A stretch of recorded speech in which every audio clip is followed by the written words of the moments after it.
నమస్కారం city morning bulletin కు స్వాగతం. దీపావళి సంబరాలు నగరంలో అంబరాన్నంటాయి. పండుగను ప్రజలు ఘనంగా జరుపుకున్నారు. పర్యావరణ హితాన్ని కాంక్షిస్తూ గ్రీన్ క్రాకర్స్ ను కాల్చారు. అగ్ని ప్రమాదాలు జరగకుండా తగు చర్యలు తీసుకోవాలని అగ్నిమాపక శాఖ అధికారులు సూచించారు.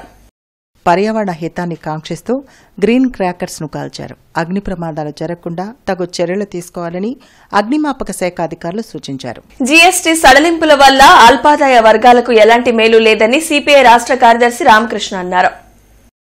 ఏపీలో సూపర్ జీఎస్టీ, సూపర్ సేవింగ్స్ అంటూ కూటమి ప్రభుత్వం ఎందుకు ఆర్భటపు ప్రచారాలు చేస్తుందో అర్థం కావడం లేదని రామకృష్ణ చెప్పారు.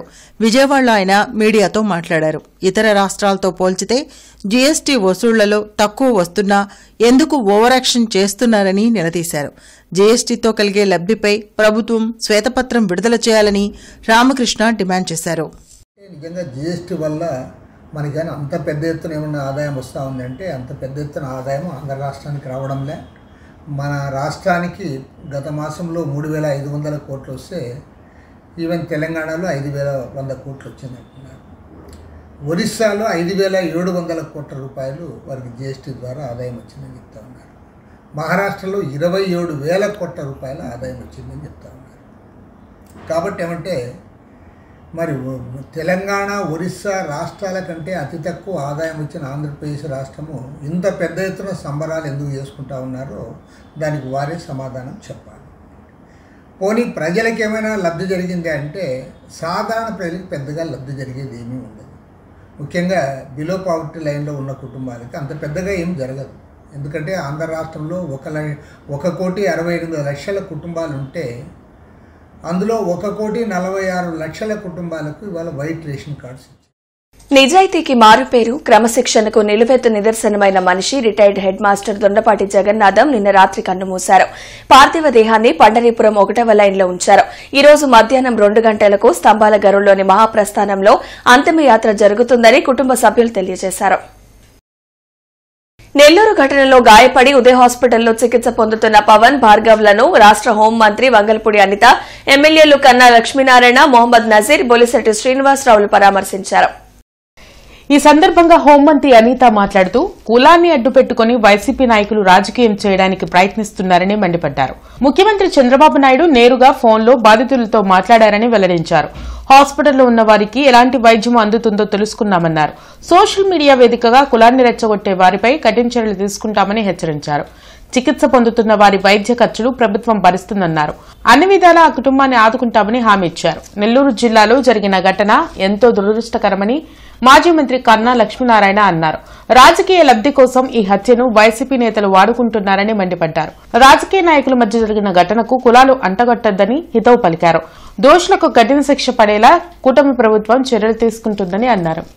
జరుగుతున్న నేపథ్యంలో చాలామంది కులాన్ని అడ్డు పెట్టుకుని రాజకీయం చేయాలని చెప్పి చాలామంది అమ్మాయి దగ్గరికి వెళ్ళి రెచ్చగొట్టే ప్రయత్నం కూడా చేసినప్పటికీ కూడా తను చాలా అంటే ఒక మెచ్యూరిటీ ఉన్న ఒక అమ్మాయిగా నాకు జరిగిన అన్యాయం, నా బిడ్డల భవిష్యత్తు ఏంటి, నా కుటుంబ భవిష్యత్తు ఏంటి, దీన్ని అనవసరంగా కులాలకి రెచ్చగొడుతున్నారు, రాజకీయాలకి రెచ్చగొడుతున్నారని బాధపడి ఈరోజు గౌరవ ముఖ్యమంత్రి గారు కూడా సాక్షాత్తు అమ్మాయితో ఫోన్లో పరామర్శించి భరోసా కూడా కల్పించడం జరిగింది.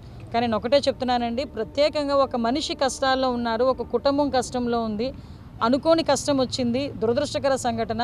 ఆ కుటుంబాన్ని ఎలా ఆదుకోవాలి, ఆ కుటుంబానికి భరోసాగా ఎలా నిలబడాలి అన్న దాని మీద ధ్యాస పెట్టాలి తప్పించి దాన్ని బేస్ చేసుకుని ఎలా రాజకీయాలు చేయాలనుకున్న వాళ్ళు చాలామంది ఈరోజు కాలగర్భంలో గడిచిపోయిన పరిస్థితి కూడా మనకందరికీ తెలుసు. అయినప్పటికీ కూడా ఇలాంటి నీచ రాజకీయాలు మానుకోవాలని కోరుకుంటున్నా. సోషల్ మీడియా వేదికగా జనాల్ని రెచ్చగొట్టి కులాల్ని రెచ్చగొట్టే వ్యాఖ్యలు చేసిన వాళ్ళందరి మీద కూడా చర్యలు ఉంటాయి. తెలుగుదేశం పార్టీ తరఫున ముఖ్యమంత్రి నారా చంద్రబాబు నాయుడు గారి తరఫున సంఘటనని పూర్తిగా ఖండిస్తూ బాధ్యులైనటువంటి వాళ్ళ మీద కఠినంగా చర్యలు తీసుకోమని చెప్పేసి ముఖ్యమంత్రి గారు చెప్పడం, దానికి నిదర్శనం ఇవాళ హోంమంత్రి గారు ఆ గ్రామానికి వెళ్ళి అక్కడి నుంచి మళ్ళీ ఇక్కడికి వచ్చి ఎంత అర్ధరాత్రి కూడా మరి కేసు మీద శ్రద్ధ తీసుకున్నారంటేనే దాన్ని బట్టి ప్రభుత్వం ఎంత సీరియస్గా ఉంది అనేటువంటిది అర్థం చేసుకోవాల్సినటువంటి అవసరం ఉంది. అనవసరంగా దీనికి కులాల రంగులు పులిపి రాజకీయ లబ్ధి పొందాలని చాలామంది ప్రయత్నం చేస్తున్నారు. దయచేసి ప్రభుత్వం చాలా కఠినంగా ఉంది. దోషుల్ని శిక్షించే దాని విషయంలో ఎక్కడా ఏ విధమైనటువంటి ఇది లేకుండా దోషుల్ని శిక్షిస్తారు. ఖచ్చితంగా వాళ్ళకి శిక్ష పడిన దాకా కూడా ప్రభుత్వం శ్రద్ధ తీసుకుంటుందని సందర్భంగా తెలియజేస్తా ఉన్నాను. జీరో అట్రాసిటీ కేసుతో వేమూరు, గుంటూరు పశ్చిమ, పత్తిపాడు నియోజకవర్గాలు ముందున్నాయని రాష్ట్ర SC commission chairman KS Jawahar వెల్లడించారు. ఎన్జీఓ భవన్లో జరిగిన సన్మాన కార్యక్రమంలో కమిషన్ చైర్మన్ కెఎస్ జవహర్ మాట్లాడారు. ఆత్మ గౌరవం కోసం పోరాటం చేశానని, దానిలో భాగంగానే ఎస్సీ కమిషన్ చైర్మన్ పదవి లభించిందన్నారు. జీవో నంబర్ 19లో ఎన్నో సమస్యలు ఉన్నాయన్నారు. దీనివల్ల ప్రమోషన్లలో దళితులు ఎంతో నష్టపోయే పరిస్థితి ఉందన్నారు. నిర్దిష్టంగా న్యాయబద్ధంగా ఉన్న సమస్యలను మా దృష్టికి తెస్తే వాటిని పరిష్కరిస్తామని హామీ ఇచ్చారు.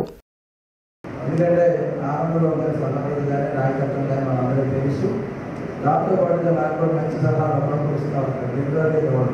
ఎందుకంటే సహజంగా ఈ కమిషన్ ఏదైతే చైర్మన్గా వచ్చిన సందర్భంలో గతంలో కూడా చెప్పాను అనేక సార్లు, ఇది తీసుకోవడానికి నేనైతే ఇష్టపడను. ఎందుకంటే సమస్యల గురించో నాకు దిగోదాని గురించో కాదు.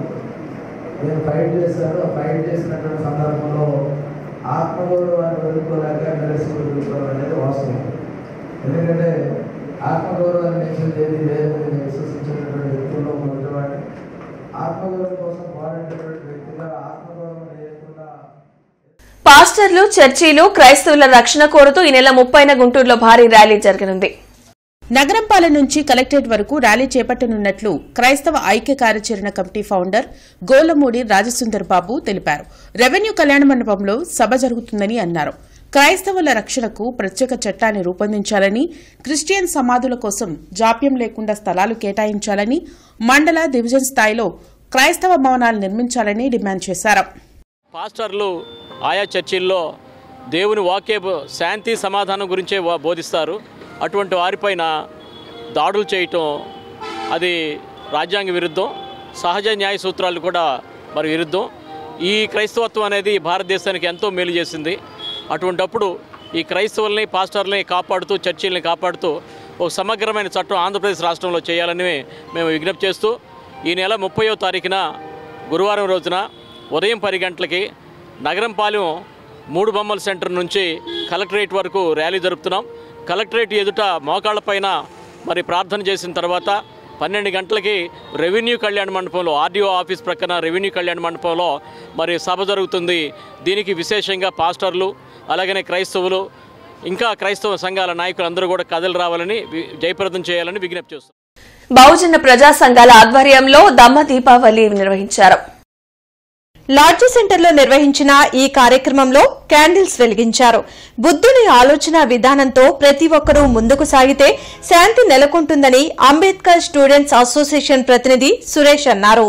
బుద్ధుడి ఆలోచన విధానమే ఈ దేశ విముక్తి శరణ్యమని ఈ సందర్భంగా తెలియజేస్తున్నాం. ఎందుకంటే ప్రపంచంలో శాంతి, సమానత్వం కోరినటువంటి బుద్ధుడి ఆలోచన విధానంతో మనం పయనిస్తాయి. ఈ సమాజంలో కులమతాలకు అతీతంగా అందరూ కూడా సమాజ స్థాపన కోసం పాటుపనులు అవుతారని మరొకసారి అందరూ కూడా దమ్మ దీపావళి శుభాకాంక్షలు తెలియజేస్తూ, ఈ దేశమూల వాసులు నిలువెత్తు నీతి రాసులు, ప్రేమ జాలి కలిగినట్టి గొప్ప త్యాగమూర్తులు, ప్రేమించడమే మనవాదం, ద్వేషించడమే మనువాదం. ఈ దేశమూల వాసులు నిలువెత్తు నీతి రాసులు, ప్రేమ జాలి కలిగినట్టి గొప్ప త్యాగమూర్తులు, ప్రేమించడమే మనవాదం, ద్వేషించడమే మనువాదం. కాబట్టి అటువంటి మనువాద పోకడల్ని వ్యతిరేకిస్తూ ఈరోజు మేము దమ్మ దీపావళి ఘనంగా నిర్వహిస్తున్నాం. ప్రజల వైద్యుడు డాక్టర్ ముద్దన హనుమంతరావు జీవిత చరిత్ర గ్రంథావిష్కరణ సభ అక్టోబర్ 26న పద్మావతి కళ్యాణ వేదికలో జరగనుంది. డాక్టర్ వెన్నిశెట్టి సింగారావు రచించిన ప్రజల వైద్యుడు డాక్టర్ ముద్దన హనుమంతరావు జీవిత చరిత్ర గ్రంథావిష్కరణ సభ గార్డెన్స్ లోని శ్రీ వెంకటేశ్వర స్వామి దేవస్థానంలో జరగనుందని భారతీయ ధార్మిక విజ్ఞాన పరిషత్ అధ్యక్షులు బొల్లేపల్లి సత్యనారాయణ వెల్లడించారు. ఈ సభకు మాజీ రాజ్యసభ సభ్యులు యలమంచిలి శివాజీ అధ్యక్షత వహించనున్నారని దేవస్థానం చైర్మన్ మస్తానయ్య తెలిపారు. ఈ కార్యక్రమంలో డాక్టర్ సింగారావు, నాగేశ్వరరావు, ఏలూరి సూర్యనారాయణ, వేణుగోపాల్ తదితరులు పాల్గొన్నారు. పేదవాళ్ళు వచ్చినప్పుడు వారికి వైద్యం చేసి మందులు కూడా ఇస్తుండేవాడు. అటువంటి డాక్టర్లు చాలా అడ్డుగా ఉంటారు. ఆయన అనారోగ్యానికి గురై అయినా కూడా అనారోగ్యంలో కూడా ఎప్పుడు వెనకాళ్ళ ఎప్పుడైనా చనిపోతామనే ఒక వేదాంత ధోరణిలో ఉండి చివరి దాకా కూడా పేదవారికి ముఖ్యంగా సేవ చేస్తూ డాక్టర్లు ప్రజల వైద్యుడిగా పేదవారి వైద్యుడిగా ఆయన పేరు పొందారు. ఆయన జ్ఞాపకార్థంగా భారతీయ ధార్మిక విజ్ఞాన పరిషత్ మా బల్లెపల్లి సత్యనారాయణ గారు ఈ పుస్తకాన్ని ప్రచురణ చేసి సమాజానికి ఈ ముఖ్యంగా ఉద్దేశం ఈ సమాజానికి ఇలాంటి డాక్టర్లు అవసరం ఉందని తెలియజేయటానికే ఆయన గురించినటువంటి ఈ విశేషాలంతా కూడా ఈ పుస్తకం ద్వారా ప్రజల్లోకి వెళ్లాలనే ఆలోచన. తెలుగునాట హేతువాదు సాహిత్యానికి పునాదులు వేసిన వ్యక్తి త్రిపురనేని రామస్వామి చౌదరి అని ప్రముఖ సాహిత్య విమర్శకుడు జి లక్ష్మీ నరసయ్య అన్నారు.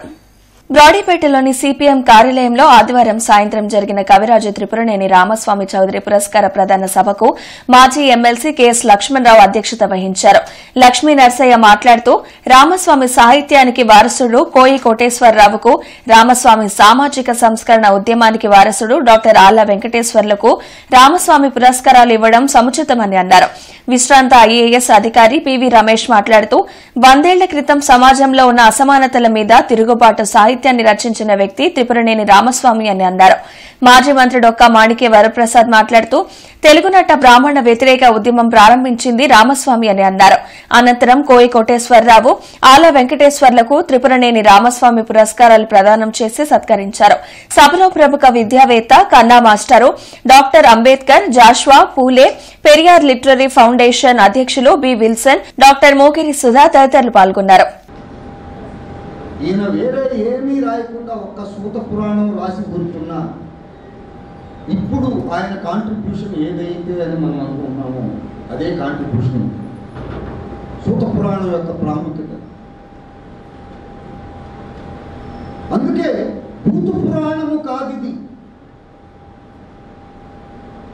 ప్రాత పురాణము కాదిది, పాతకాల హరమౌ పురాణం పరమ పవిత్రమని రాస్తాడు. పురాణాలన్నీ భూతులే కదా అని చెప్పడానికి ఆయన భూత పురాణము కాదు. ఈ వార్తలతో సమాప్తం. నమస్కారం.